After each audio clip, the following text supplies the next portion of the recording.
ஓவிய வணக்கம். ஆப்கானிஸ்தான் பாகிஸ்தான் இடையிலான போர் என்பது தொடங்கி இருப்பதாக அதிகாரப்பூர்வமாக பாகிஸ்தானின் பாதுகாப்புத்துறை அமைச்சர் அறிவித்திருக்கிறார். இதன் மூலமாக உச்சகட்ட பதற்றம் என்பது இரு நாடுகளுக்கு இடையிலான எல்லையில் காணப்படுகின்றது. இதனுடைய பின்னணி பொறுத்தவரையில் கடந்த பல ஆண்டுகளாகவே ஆப்கானிஸ்தான் பாகிஸ்தான் எல்லை பிரச்சனை என்பது இருந்து வருகின்றது. அதிலும் குறிப்பாக அதில் தொடர்ச்சியாக நேற்று இரவு நடைபெற்ற தாக்குதலின் தொடர்ச்சியாக தான் பாகிஸ்தான் இந்த அறிவிப்பை அதிகாரப்பூர்வமாக அறிவித்திருக்கிறார்கள். பாகிஸ்தான் மற்றும் ஆப்கானிஸ்தான் எல்லையில் வெடித்த மோதலில் இரு தரப்பிலும் பல வீரர்கள் கொல்லப்பட்டதாகவும் தகவல்கள் வெளியாக இருக்கின்றது. குறிப்பாக பாகிஸ்தான் மற்றும் ஆப்கானிஸ்தான் எல்லையில் வெடித்த மோதலில் இரண்டு தரப்பிலும் பல வீரர்கள் கொல்லப்பட்டதாகவும் இதனால் போரை அறிவித்திருப்பதாக பாகிஸ்தான் அறிவித்திருக்கிறார்கள். இந்த சூழ்நிலையில்தான் தாலிபான்கள் ஆட்சி நடைபெற்று வரக்கூடிய ஆப்கானிஸ்தான் மீது நேரடியான போரை இஸ்லாமாபாத் அறிவித்திருக்கிறார்கள்.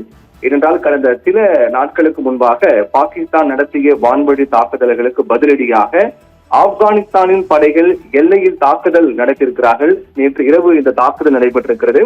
இந்த தாக்குதல் நேற்று இரவு நடைபெற்ற தாக்குதல் குறிப்பாக ஆப்கானிஸ்தான் பாகிஸ்தான் மீது நடத்திய தாக்குதலில் 50க்கும் மேற்பட்ட வீரர்கள் கொல்லப்பட்டதாகவும் பல ராணுவ நிலைகளை கைப்பற்றி இருப்பதாகவும் அதேபோல் உயிரோடு பல ராணுவர்கள் மீட்டிருப்பதாகவும் அவர்கள் எங்கள் கட்டுப்பாட்டில் தான் இருக்கிறார்கள், பல்வேறு வெடிமருந்துகள் துப்பாக்கியில் உள்ள ஆயுதங்களை கைப்பற்றியிருப்பதாக ஆப்கானிஸ்தான் தரப்பில் தெரிவிக்கப்பட்டது. ஆனால் நேற்று நடைபெற்ற தாக்குதலில் ஆப்கானிஸ்தான் கூறியது உண்மை இல்லை என்றும் எங்கள் தரப்பில் உயிரிழப்பு எதுவும் அதிகமாக பதிவாகவில்லை என்றும் மாறாக ஆப்கானிஸ்தானுக்கு நாங்கள் கொடுத்த பதிலடியில் தான் அவர்கள் தரப்பில் உயிரிழப்பு ஏற்பட்டதாக பாகிஸ்தான் தரப்பில் கூறுகிறார்கள். இப்படியாக இரண்டு நாடுகள் தரப்பிலும் மாறி மாறி தனது கருத்துக்களை தெரிவித்து வருகிறார்கள். இந்த சூழ்நிலையில் தான் ஆப்கானிஸ்தான் தாக்குதல் நடத்தி அடுத்த சில மணி நேரங்களில் ஆப்கானிஸ்தான் காபூல் மற்றும் காந்தஹாரில் பாகிஸ்தான் குண்டு வீச்சு நடத்த தொடங்கினார்கள். இது தொடர்ந்தான் இரு நாடுகளுக்கு இடையிலான போர் பதற்றம் என்பது ஏற்பட்டிருக்கிறது.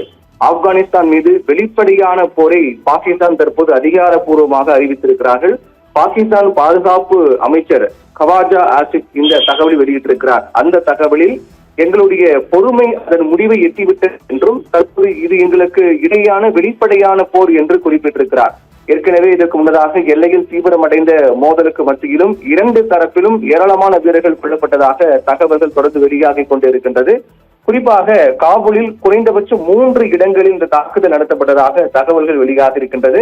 பாதிப்பு தொடர்பான தகவல்கள் ஒன்றாக வெளியாகி வரக்கூடிய சூழ்நிலையில் இது குறித்து அதிகாரப்பூர்வமான அறிவிப்பு என்பது போரை அறிவித்திருக்கிறோம், அதுதான் தற்போது அதிகாரப்பூர்வமாக அறிவித்திருக்கிறது.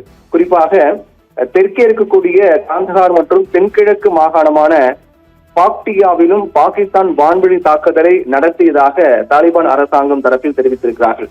ஏனென்றால் இதற்கு முன்னதாக நேற்று நடைபெற்ற தாக்குதலுக்கு முன்னதாகவே கடந்த ஞாயிற்றுக்கிழமை என்றும் ஒரு தாக்குதல் என்பது நடைபெற்றது.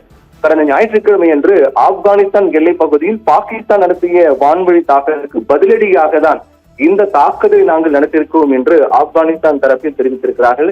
இப்படியாக 55க்கும் மேற்பட்ட வீரர்கள் கொல்லப்பட்டதாகவும் ஆப்கானிஸ்தான் தரப்பில் தெரிவிக்கப்பட்டது. பாகிஸ்தானை சேர்ந்த 55 வீரர்களுக்கு மேற்பட்டவர்கள் நாங்கள் கொண்டு வைத்திருக்கிறோம் என்றும் தெரிவித்திருக்கிறார்கள். அதே போன்று தரைவழி தாக்குதலில் தன்னுடைய 8 வீரர்கள் கொல்லப்பட்டதாக ஆப்கானிஸ்தான் பாதுகாப்பு அமைச்சகம் தெரிவித்திருக்கிறார். எங்க தரப்பில் 8 வீரர்கள் கொல்லப்பட்டிருக்கிறார்கள். ஆனால் எதிர்த்தரப்பில் பாகிஸ்தானுடைய தரப்பில் 55க்கும் மேற்பட்ட ராணுவர்கள் கொண்டிருக்கிறோம் என்று தெரிவித்திருக்கிறார்கள். இந்த தாக்குதலுக்கு மிக முக்கியமான காரணம் என்பது கடந்த ஞாயிற்றுக்கிழமை நடைபெற்ற தாக்குதல் தான். கடந்த ஞாயிற்றுக்கிழமை என்று ஆப்கானிஸ்தான் நடத்தப்பட்ட வான்வழி தாக்குதல் என்பதுதான் மிக முக்கியமான காரணமாக பார்க்கப்படுகிறது.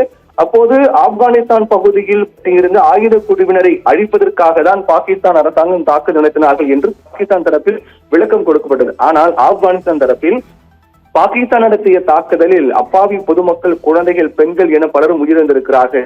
அதனால் இதை நாங்கள் நிச்சயமாக பதிலடி கொடுப்போம் என்று ஆப்கானிஸ்தான் கடந்த ஞாயிற்றுக்கிழமை என்றே தெரிவித்திருந்தார்கள். அதன் தொடர்ச்சியாக தான் இந்த தாக்குதல் என்பது நடந்திருக்கிறது.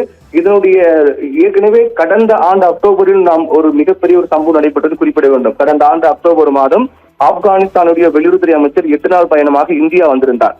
அவர் இந்தியா வந்திருந்த நேரத்தில் பாகிஸ்தான் ஆப்கானிஸ்தான் மீது தாக்குதல் நடத்தியது என்றால் ஆப்கானிஸ்தான் இந்தியாவில் இணக்கமாக செயல்படுகிறார்கள் என்றும் அதே போன்று ஆப்கானிஸ்தானில் செயல்படக்கூடிய சட்டவிரோத செயல்களுக்கு இந்தியா துணை போவதாக பாகிஸ்தான் தரப்பில் ஒரு பொய்யான குற்றச்சாட்டை தொடர்ந்து அவர்கள் கூறி வருகிறார்கள். அதனுடைய காரணமாக தான் கடந்த அக்டோபர் மாதம் ஆப்கானிஸ்தான் வெளியுறவுத்துறை அமைச்சர் இந்தியா வந்திருந்த போது அப்போது ஆப்கானிஸ்தான் மீது பாகிஸ்தான் தாக்குதல் நடத்தினார்கள். இப்படியாக 2 நாடுகளுக்கு இடையில் கடந்த அக்டோபர் மாதம் தாக்குதல் நடத்திய போது 2 நாடுகளுக்கு இடையிலான பல்வேறு எல்லைகள் மூடப்பட்டிருந்தன. அதன் தொடர்ச்சியாக கடந்த ஞாயிற்றுக்கிழமை என்று நடைபெற்ற ஒரு தாக்குதல். அதற்கு பதிலடியாக ஆப்கானிஸ்தான் நேற்று இரவு பாகிஸ்தான் மீது தாக்குதல் நடத்தியிருக்கிறார்கள். அதற்கு பாகிஸ்தான் தரப்பிலும் கடுமையான பதிலடி கொடுக்கப்பட்டிருக்கிறது. இந்த நிலையில்தான் இதனுடைய மிக முக்கியமாக பார்க்கப்பட வேண்டிய விடயம் என்னவென்றால், ஆப்கானிஸ்தான் மீது போரை நாங்கள் தொடங்கி இருக்கின்றோம் என்று பாகிஸ்தானுடைய அறிவிப்பு தான் மிக முக்கியமான அறிவிப்பாக பார்க்கப்படுகிறது.